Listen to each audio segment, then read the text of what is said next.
if I was to go with trends, honestly, Scriven would not be born today. True. Because we have AI coming up, social media, how other platforms which are somehow similar to Scriven are doing things, just capitalizing on a few things here and there. So if I was someone who would go with trends or someone who would go with the flow, I would be content with what they have to offer. And there's a lot of things that Scriven is doing that's even...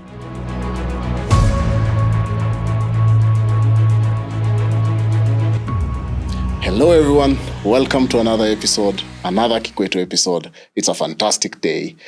Today I will be your host and we have an amazing guest, Chirag.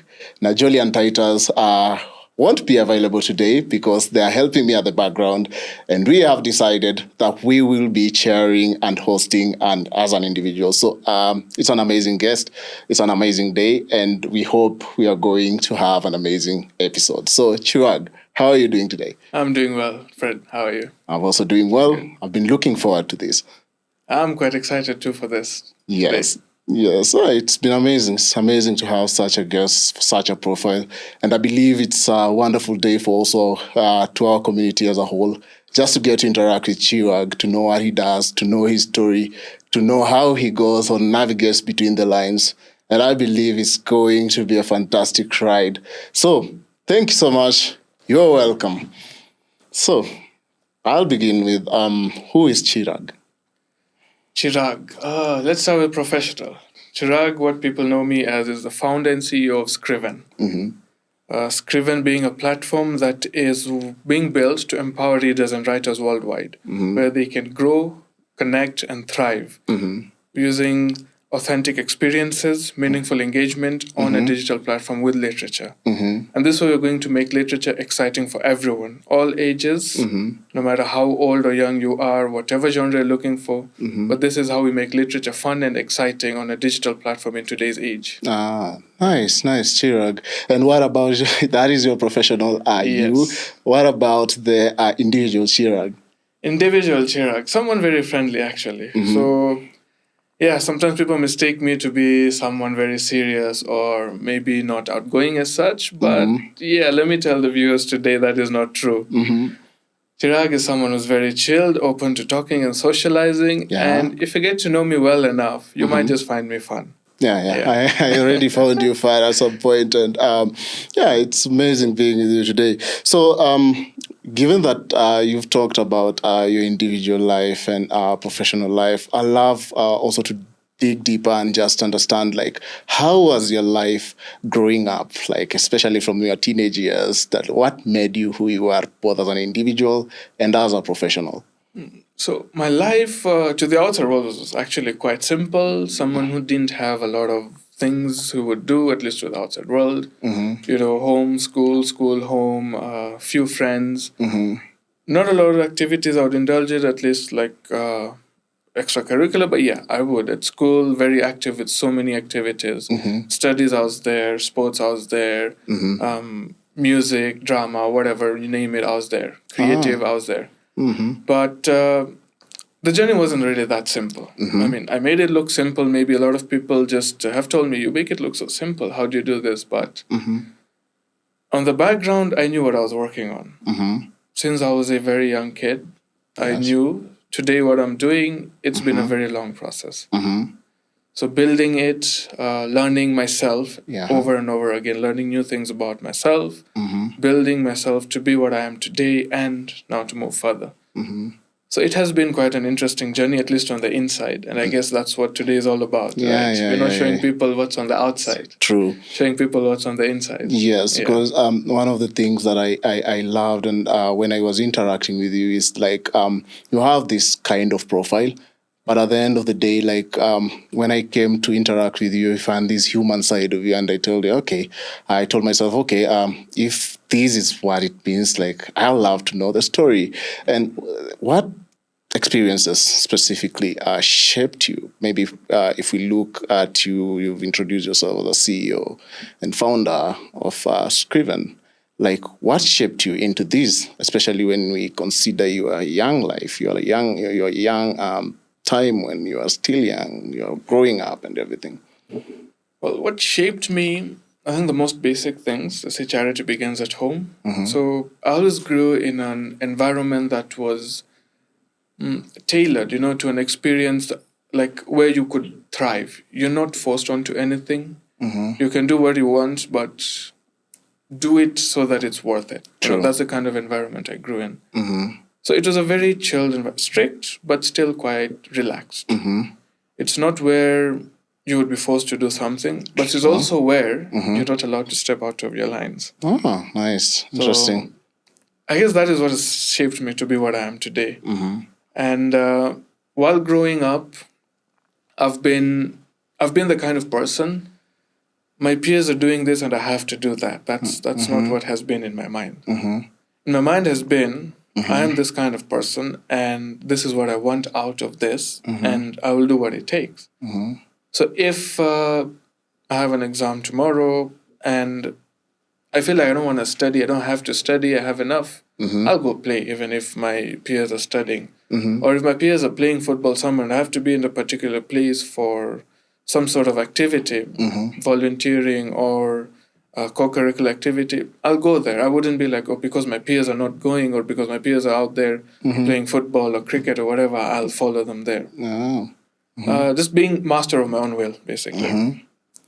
And one thing, I'm not someone who likes to go with trends. Oh, nice. I Interesting. don't per se run away from trends, but I wouldn't follow a trend necessarily unless it really TikTok has something trends. exciting for me. TikTok trends. No. In fact, most of them I'm not even aware of them, This is something my co-founder takes care of. It's like, Chirag, we have this thing going on around. What do you think about it? I'm like, okay, let me look into this.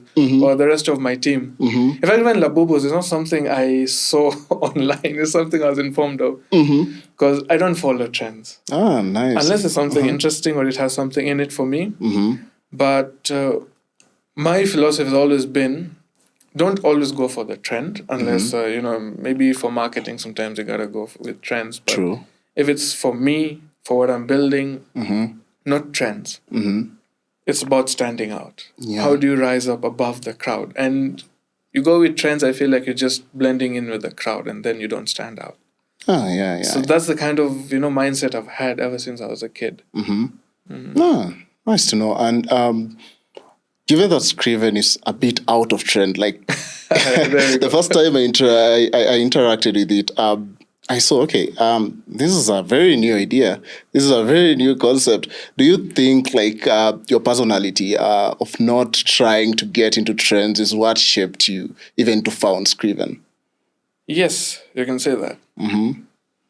Greatly, actually, yeah. In fact, now that you mention it, greatly it has shaped that. Because, see, Scriven is not just an app that is out there because there's a big market and we want to tap into the market and make money, Scriven was born out of a passion, my own passion for literature. So I do writing, I do a lot of reading as well.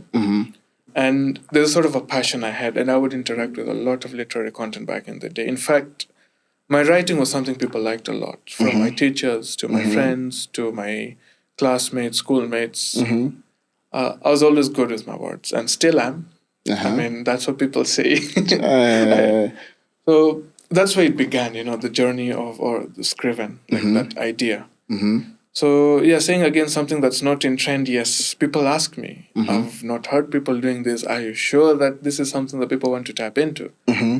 Like, yes, I know what this thing has because I'm a part of it. So I have that passion. My co-founder has a passion for reading. And if I was to go with trends, honestly, Scriven would not be born today. True.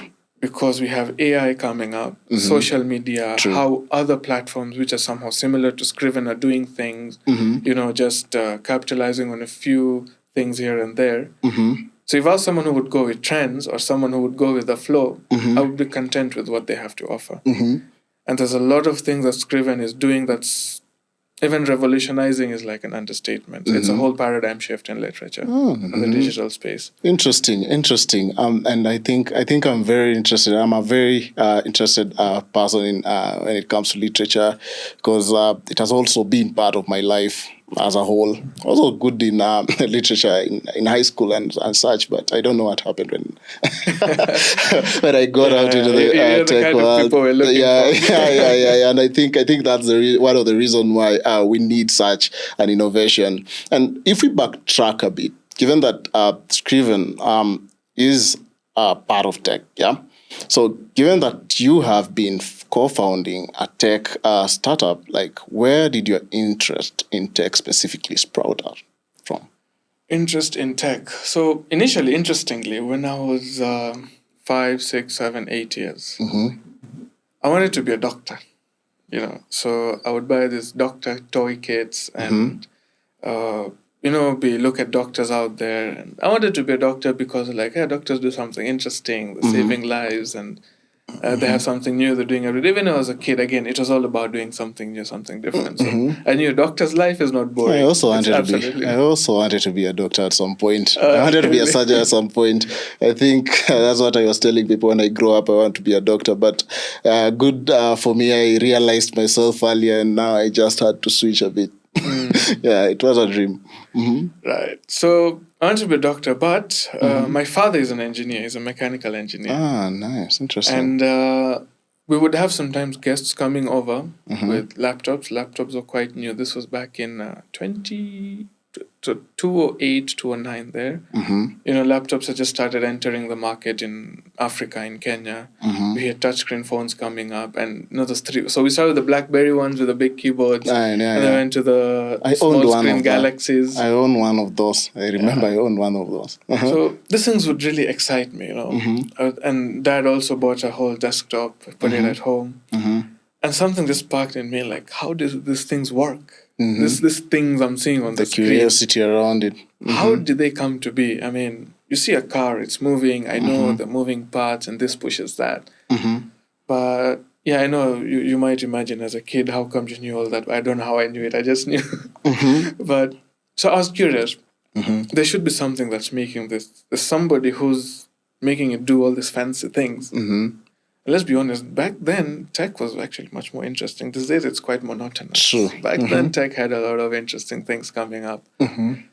So I told my dad, I want to be a computer engineer, software engineer. Again, I knew what a software engineer was when I was 8 or 9. So, like, why? Because I want to make these things. I want to make these things happen. I want to be the person who makes something and people use it and they're wowed by it. You see, that whole thing started way back when. And then the passion for engineering, I've seen my dad as an engineer, how he's worked. True. So the whole problem solving, being very good at your field came from there. That combined, now the journey of Chirag the engineer started there. Yeah, nice.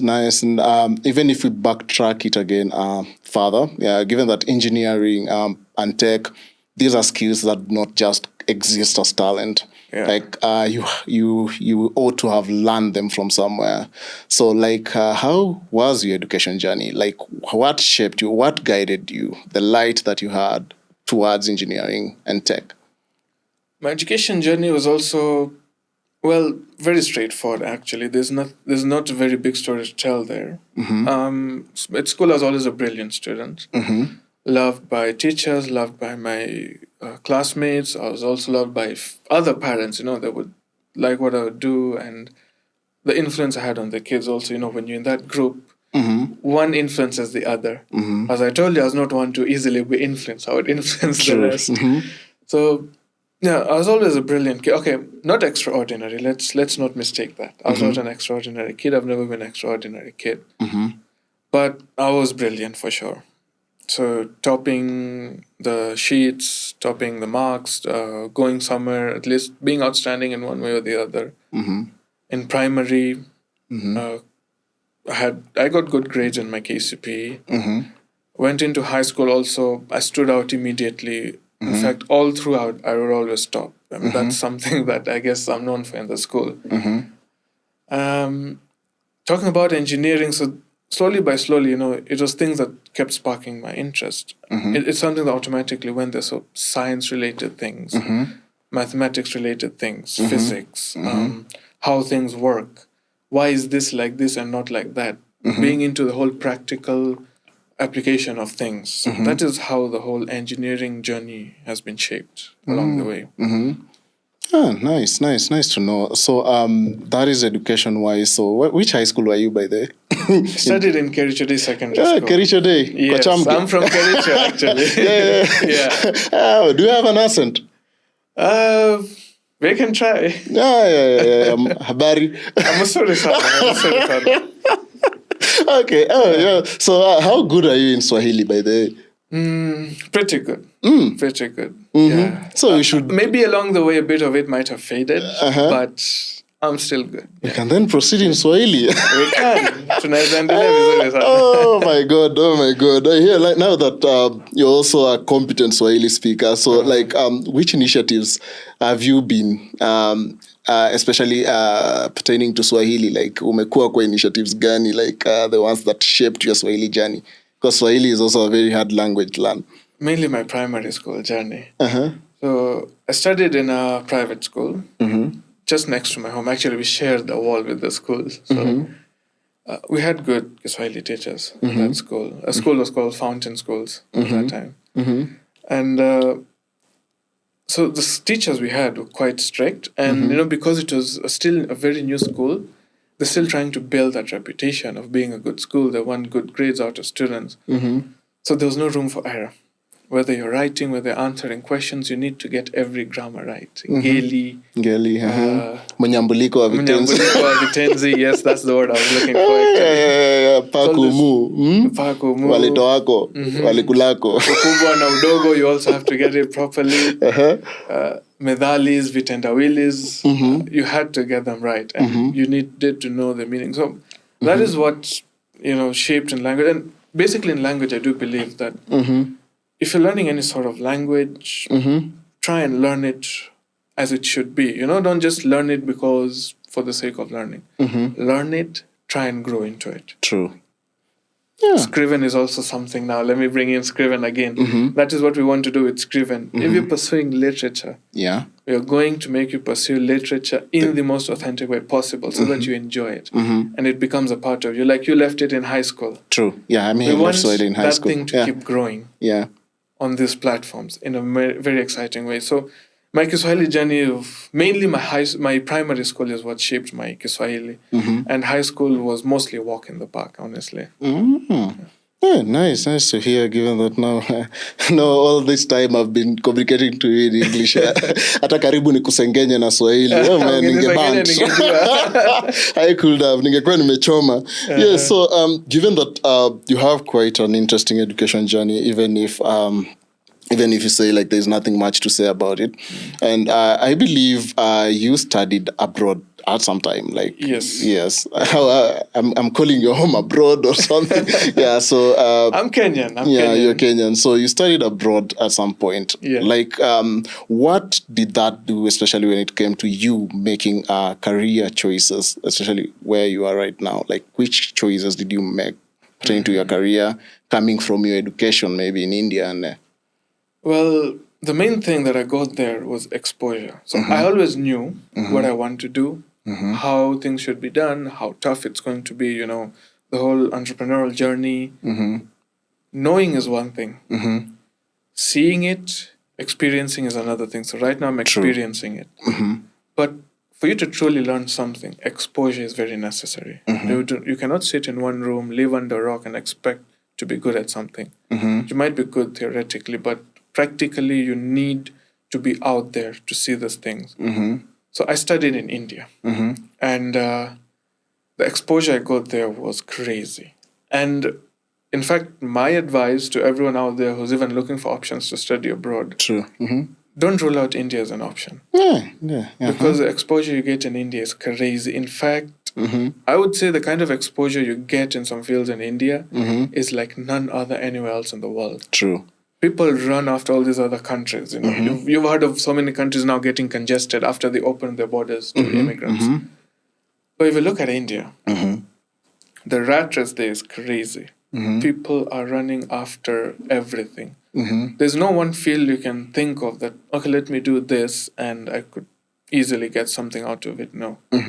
Every field, every ecosystem has its rat race, and it is very easy for you to get lost into it. Now, me being someone who wants to stand out, being there, witnessing the rat race, in fact, being part of the pile at one point, taught me how is it that you stand out? What are the factors that are making people be there? What is making people run after something? Why are people just running after the ordinary? Why are people not standing out?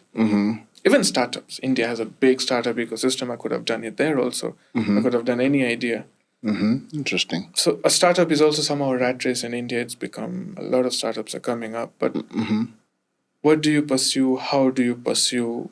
How do you shape your mind to be in a certain sort of mentality? That I learned from India. In fact, I meet a lot of people, like regional managers. I meet CEOs of different companies. We have one-on-one conversations on coffee, and they do ask me, especially my hiring process. My whole team is remote. Oh, nice. I've not met them. I've not met, apart from my co-founder, I've not met the rest of my team, anyone else I've worked with on for Scriven.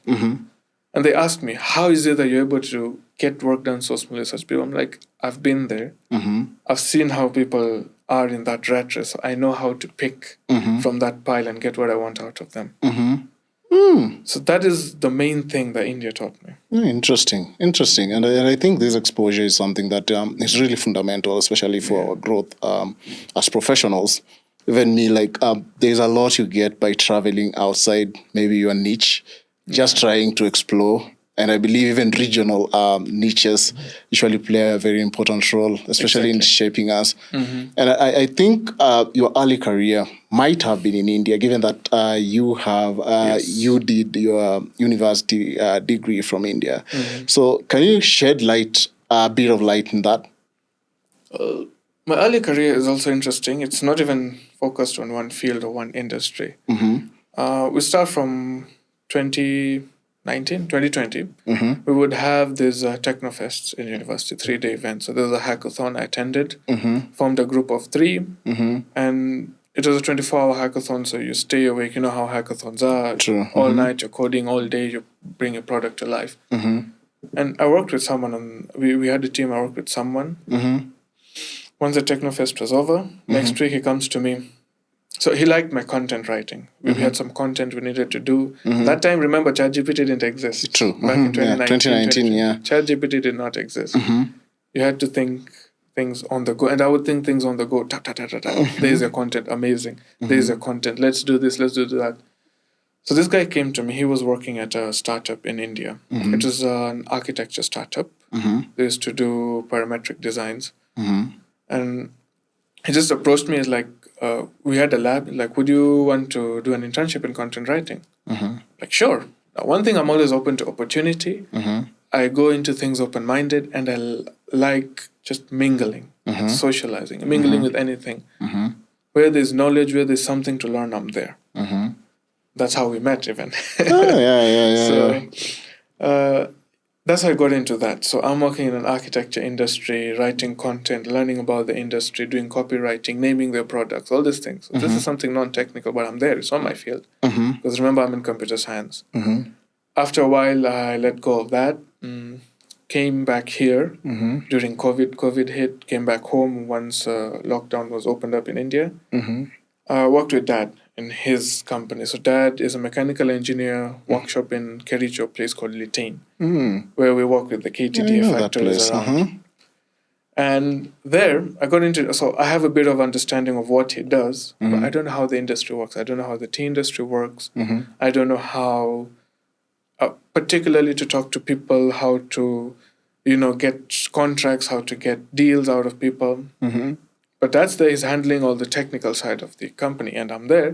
What can I do? I can help go out there, market it, get more clients, get more B2B partnerships.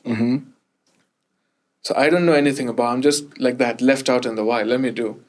So there were a few failures around the way, like, I wouldn't even say failures, they're just setbacks. You go, you don't know what to talk, you're having meetings, it's just dull, you've come out, you've traveled like 200 kilometers and you've not gotten anything.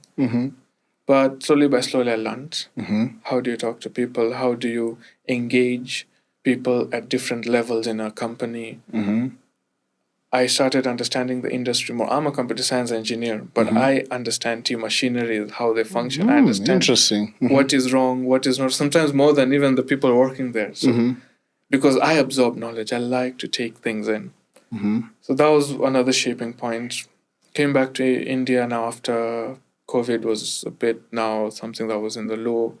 Went back for my exams. We had internships. Applied online, got to a place. It was an online internship, mobile development, completely tailored to my field.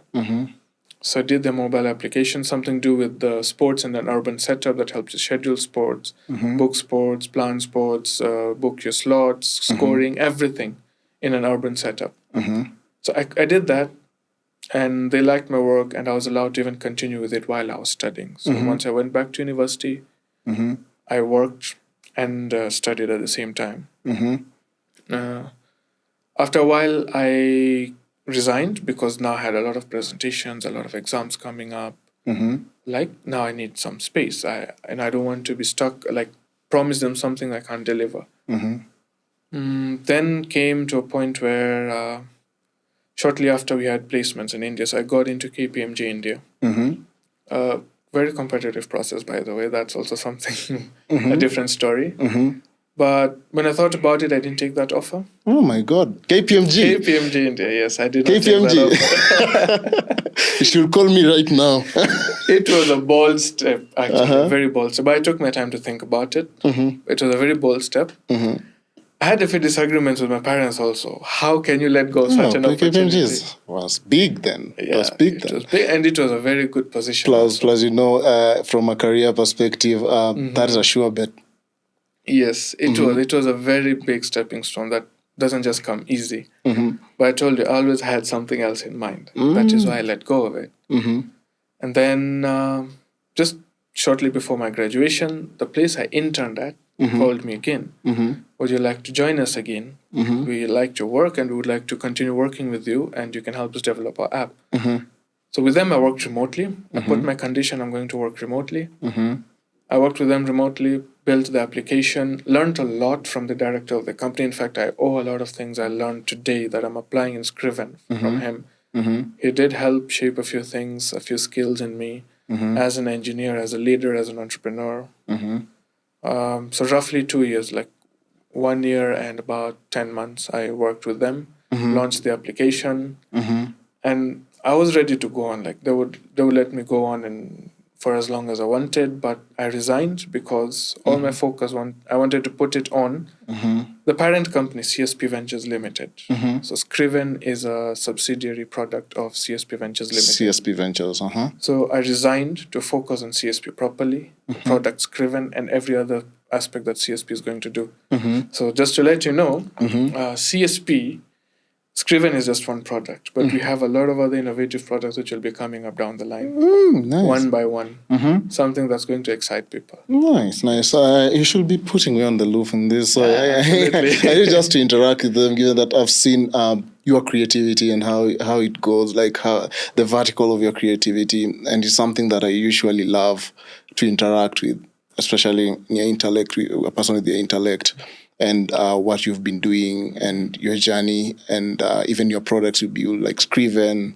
I don't know the others, but I've been looking into CSP a lot, given your personality. And I believe these are things that are going to shape even the world and Africa one way or another, given that they are very scalable products. That is a goal, yes. Yeah, nice. Now, you've mentioned Scriven a lot, and I love to understand your thought process, to understand your psychological your psychological roadmap when you are building this Scriven. So what sparked your idea for Scriven? Given that you've told me that it started a very, very, very long time ago. So what sparked that idea? Well, I used to do a lot of writing. Now, when I say writing, I would do blogs. I would do essay writing a lot. In fact, my school, my teachers would push me to take part in competitions. I would do a lot of public speaking, which also people would just notice how I was at it, how good I was at it, and they push me into it. And the more I started exploring the space, some of my friends suggested a particular platform X, let me call it. Like, you should try this. You write well. Why don't you do something there? Like, okay, I'm going to do it. And I explored that platform, something really good. I really loved it, honestly. That time, Scriven's idea was not born. And there's so many other platforms like that out there that cater for small points in literature, that offer some sort of ecosystem for people in the literary ecosystem. But over time, how things have grown, technology is growing at an exponential rate. Every second, every minute, there's something new coming up and there's something that's dying. The evolution is constant. But with technology growing, some industries tend to kind of get brainwashed, let me call them like that. And like, I want to talk to the creative space because you're from the creative space also. So True. literature is something that's heavily creative, right? You don't read without any ounce of creativity, and you don't also write without any creativity, of course. But how things have evolved, especially AI came and it changed. Like, AI was a game changer in the industry. It disrupted a lot of things, disrupted people's lifestyles. True. Then we have social media, another disruptor in the industry. Yeah, true. How people's minds are growing, how they're evolving as people. People's personalities are being shaped by social media. People's interests are either being sparked or being killed by social media. True. And social media is not to blame for that. True. Social media is just utilizing the potential of technology. But how people consume it, that is where the problem is. Nice. You know? Like, someone would say, like, oh, I don't have time. But they end up scrolling reels for even 3 hours. True. This.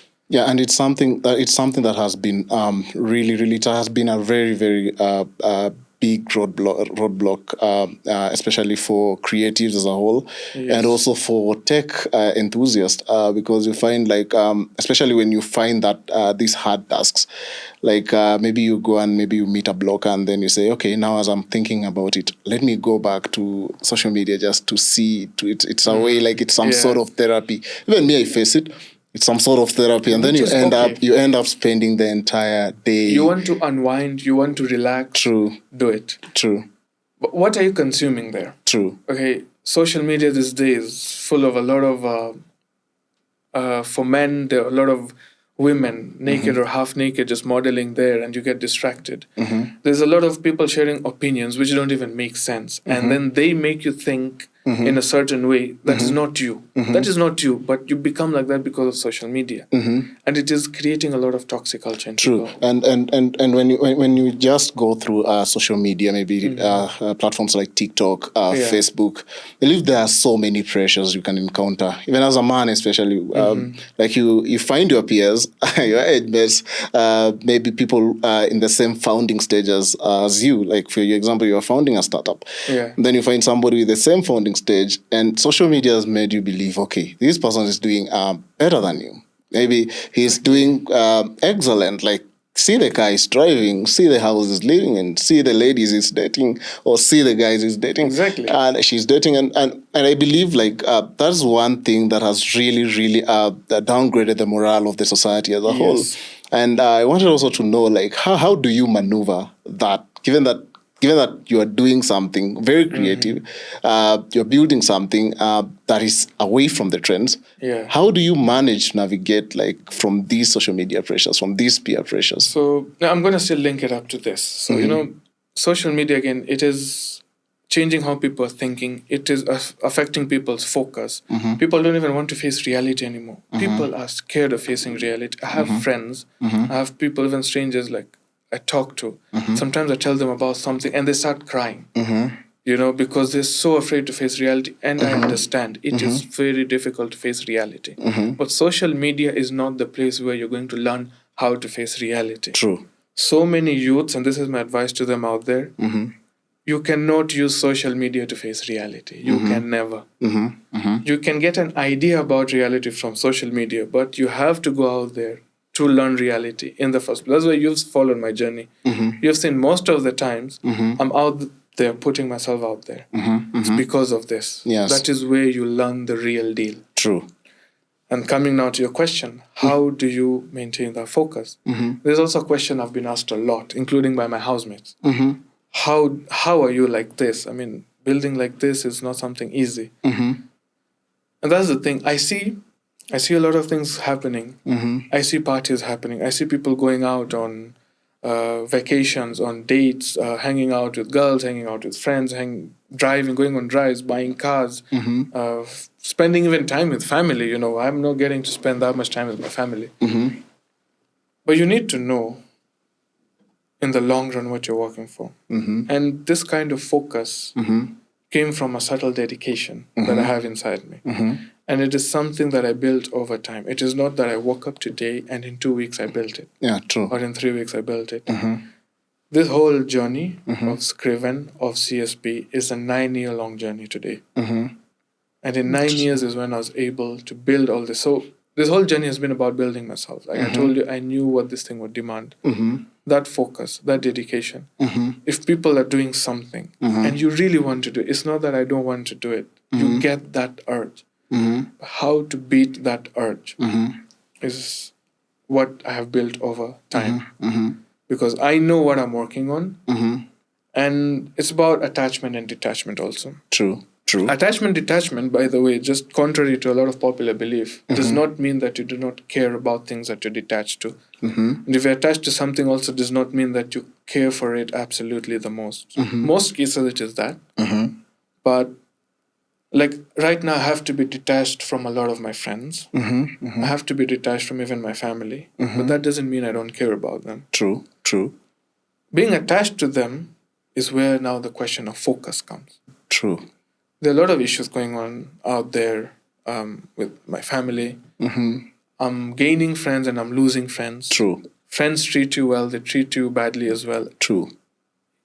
You do realize it, you do notice it, but I don't let these things affect me because there is a wall of detachment. Okay, these are there, I know. Even my family, okay, they need this, I know you need that, I'm working on it. And you need to know, just be patient if it's financially, if it's support or whatever. I'm working on this right now, but I'm giving it my everything right now so that once it is done, I know later down the line, I can give everything to my family, I can give everything to my friends, and I can enjoy my life. Because you need to know, you can enjoy life at any age, okay? Have you ever gone to a club? Yes. Let's say, very popular thing that youths are doing, and a 50 or a 60-year-old is refused to get in. Have you ever been to a club where you've heard, because I was 50 years old, I could not get into a club? I haven't heard. So build what you can right now. You're still young, you're still energetic.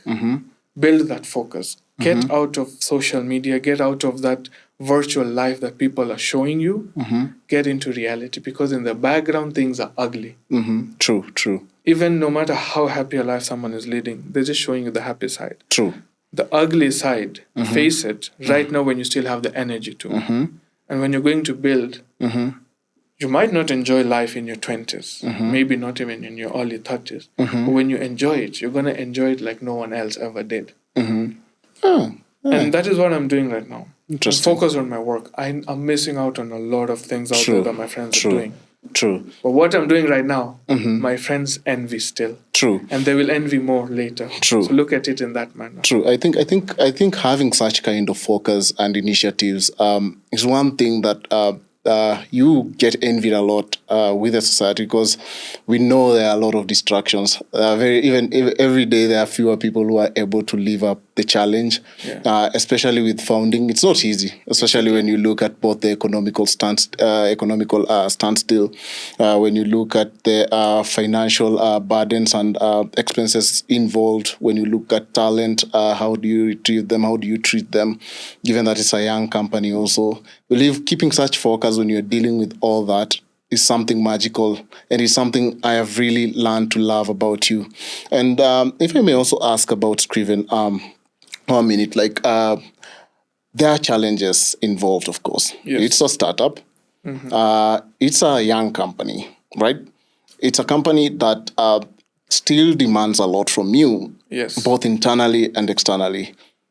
How is it? How are you navigating this? What are these challenges? And what is your idea in solving them? So this challenges, the number one challenge is also more at a personal level, something that affects me and my co-founder. And in fact, just to mention it now, the reason why I have my best friend that I've known for 14 years as my co-founder is not because he's my friend or because we've been best friends. It's not about the whole ride or die together kind of thing. There is a much more logical reason behind it. Yes, there's that ride or die kind of thing. I'm not going to leave his hand, but I could have waited. I make it big and then I pull his hand later. That was also another option. The reason he's my co-founder is because over time, we have always pushed each other. He's never let me settle for less. I'm not someone who settles for less, but anywhere just slightly, let's say we want to get to 100. Normally society would be at 40, 50. And I'm at, say, 70. And I'm like, let me rest. He's like, no, you're not resting. We're getting to 100, remember? Let's get to 80, 75, 80, 85. And same thing with me, to him. No, you're not doing this. No, you cannot do that. This is how things are doing. You cannot let yourself down like this. This is not how you make a decision. So we always push each other. Academically, we've always been rivals to each other. We've always been against each other so that we can all push each other. We learn from each other. So that's one thing. And number two, having such a co-founder is very important because now coming to the challenges I was telling you, it's very easy to get distracted as an entrepreneur, especially a first-time entrepreneur. Distractions are a lot. We've discussed about them already. And the most easy way to get distracted is when you have something tough going on in your life. True. And there's no one day in your entrepreneurial journey, no matter how big you become, no matter how many ventures you open, this every day will come with its challenge. Every day there's something new you'll have to face. And if you're someone who gets easily distracted, you'll be like, oh, today has been a tough day. Let me just go and drink. You're going to end up drinking and fainting in a bar or throwing up, and you've lost out on a lot of time. It's going to become your daily routine. True. Or you're going to spiral into doom scrolling. Or you're going to just lie on your bed the whole day. So that is one challenge I face every day. Every day, there's something new that has to be done.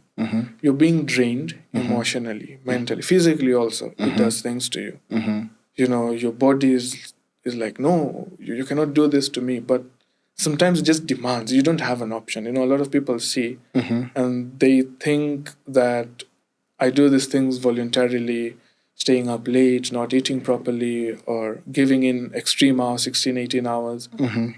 It's not that I do it willingly, but it demands out of me and I have to give it. It's just for this short period and later things are going to work out. So all these things, they drain you. They drain your energy in every aspect of your life. How do you stay focused? That is the biggest challenge, and that takes a lot of energy. Another challenge, when you're out there talking to people, the people who will criticize you and the people who will encourage you. Commonly, criticism is negative and people encouraging you or being wowed by you is positive. Let's talk on the negative side. Both are negatives. Criticizing is positive. Now let's look on the positive side of criticism. You know where you're going wrong, or you know what to prepare yourself against. Those are the positive takebacks from there. People wowing you, the negative aspect of it. It's easy to get lost into it. You can get too much, it'll get into your head. You can get ahead of yourself. And you will achieve the bare minimum and you'll stop there because people already wowed. You don't stop there. So that is also one thing you have to navigate. With Scriven, people like our idea. People just like everything we're implementing. Even people in the literary ecosystem. They like the solutions that we're bringing for them and they're very excited. But we don't stop there just because 5 of our features have wowed them. We're not going to work on the next 15. Because that's not how you achieve, exceptional goals. Nice. You need to know the positives and negatives of each side, weigh them out, and maintain what is in your head. Interesting. Interesting. Yeah, so I believe you've been through a lot. As Of course, I can yes. say, like it has been a lot. I've been a founder myself, and I know the drain that maybe gets into you physically, emotionally, and even socially. The type of detachments that it requires for you to keep the focus, and I can say like I really resonate with you. I can relate, and so as we finish up, I can ask you, like, what one advice can you give to young entrepreneurs, to aspiring entrepreneurs, first-time founders out there?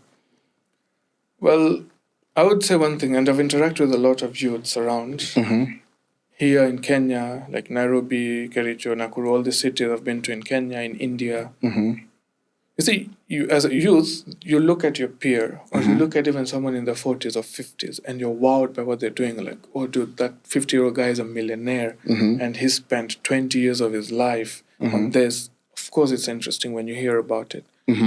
If someone maybe listens to my story, like, wow, this guy's doing something really good. True. And I get that a lot. A lot of people tell me that.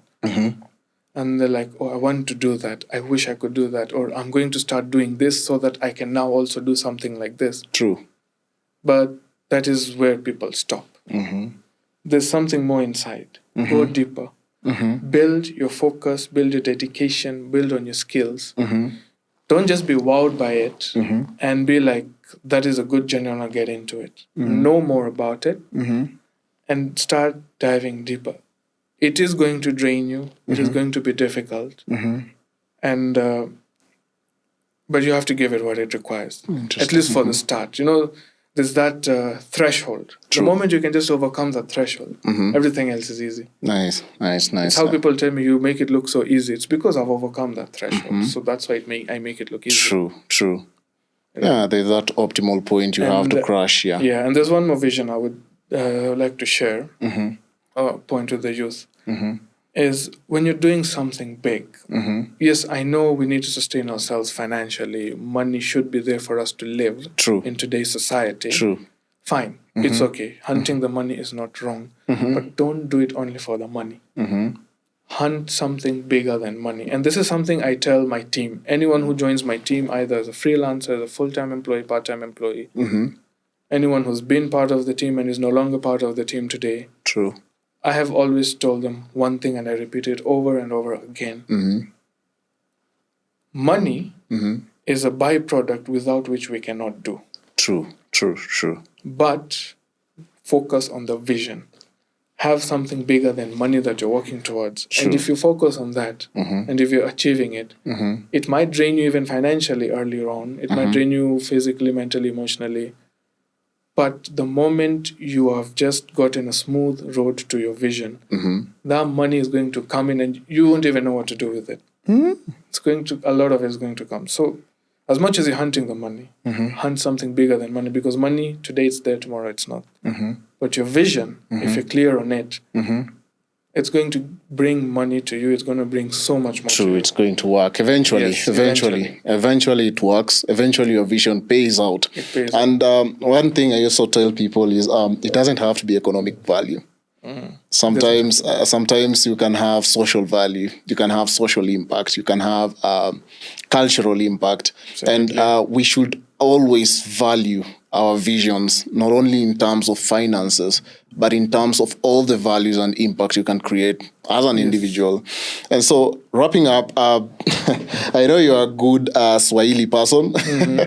You're a good Swahili person. So, allow us also to just do some quick fire questions. You can answer in Swahili. Hata mimi naweza uliza kwa Swahili. Yeah, so people, because me, at the first time I interacted with you, okay, I said to myself, okay, I have just to be in English. This person maybe rarely understands Swahili. So we've been speaking in English ever since till date. Yes. Today is when I realized you can speak Swahili. Thanks be to God, glory to God. I've never sengenyad you. So red-handed. So the first question, chai ama kahawa? Kahawa. Nice. Why coffee? Nimetoka pande ya chai lakini kahawa. Kahawa. Yeah, me too. Early bird or night owl? But just back to the chai kahawa part. If you give me a good masala tea, I would choose it over any sort of coffee. Masala tea. The ones that I see... Strong masala tea. I see some Indians creating masala tea on the street. How is that? It's good. It gives, like, there's a way it hits your senses and your taste buds that it opens up a lot inside. And that is why you'll see a lot of people prefer masala tea once they've tried it. Nice. And then the first thing you do when you wake up, what is it? The first thing I do when I wake up, I try and tell myself, why did I put myself through this? Let's work towards it. The first thing, I open my eyes. Nice. Most used app on your phone? Most used app on my phone, LinkedIn. Yes. And if you are in tech, what will you be doing? If I wasn't in tech, what would I be doing? Social impact. Your favorite Kalenjin accent? My favorite Kalenjin accent. That's a tough one. But I like this phrase and how people even say it in Kericho. I might not get it right. Chamge. Chamge. Nice. But there's a way they say it. I just cannot get the accent. But the way they say it is just really sweet. I like it. Oh, thank you so much, Chirag. It has been an interesting session. And I know there's a lot to learn. And people will get a lot of insights and maybe entrepreneurship incentives from this. So thank you so much. Karibu sana. Thank you so much. Lovely being here. Okay, welcome. Thank you so much, guys. It has been an interesting episode, and I would love us to just go over Chirag's profile, just get to interact with him. He's a lovely guy. And that sums up our episode. And today, one of the highlights we've gotten is Chirag's startup, Scriven, his life. We've gone ahead to even learn about the challenges he's facing, maybe how he maneuvers various aspects of our life that we get to interact with in our day-to-day as the youth, as day founders, as tech people. And today, thank you so much again, Chirag. That is Kikwetu for us.